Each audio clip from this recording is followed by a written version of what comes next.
भगवान श्री हरि नारायण ने दल्हा सिंह जी को अपार संपत्ति प्रदान की। जैसा मैं नीतू पांडे यूट्यूब चैनल पर सबका स्वागत करती हूँ। यह एक भागवत कथा है। राजस्थान में एक गांव है खींचीबाड़ा। दल्हा सिंह जी वहीं के निवासी थे। जाति से यद्यपि दल्हा सिंह जी क्षत्रिय थे, यानी कि राजपूत, फिर भी दल्हा सिंह जी वृत्ति अहिंसक थी। वो किसी से लड़ाई झगड़ा नहीं करते थे और दल्हा सिंह जी संत सेवा का व्रत ले लिए थे। दल्हा सिंह जी के यहाँ नित्य प्रति संतों की टोलियां आ जाया करती थीं। खूब भजन कीर्तन और सत्संग होता रहता था। संतों के प्रसाद की भी व्यवस्था होती रहती थी।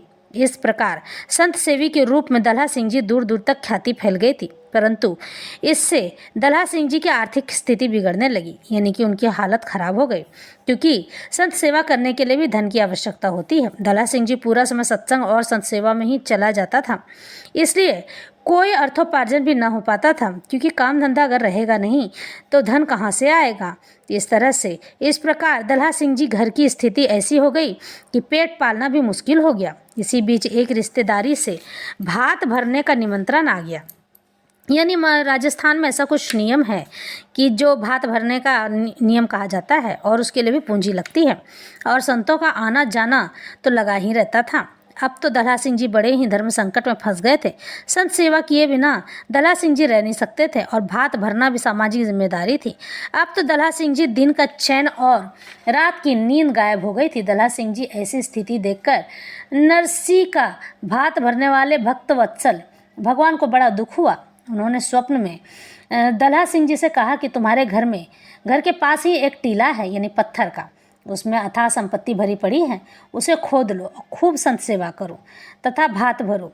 फिर तो भगवान का संकेत समझकर दल्हा सिंह जी वैसा ही किए। टीले में अपार संपत्ति प्राप्त हुई, जिससे दल्हा सिंह जी जीवन भर संत सेवा की। सच है, अनन्याश्चिन्तन्तो मां ये जनः पर्योपासते तेषां नित्याभियुक्तानां योगक्षेमं वहाम्यहम्।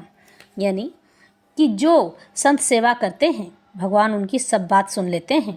इसलिए ईश्वर तक अपनी पहुंच बनाने के लिए संत सेवा, समाज सेवा, गरीबों की सेवा करते रहना चाहिए। वैसे भी इस कलयुग में गरीबों की सेवा और दान करना ही सबसे बड़ा महात्म्य है, ईश्वर तक पहुंचने का सबसे सरल और सुगम मार्ग है।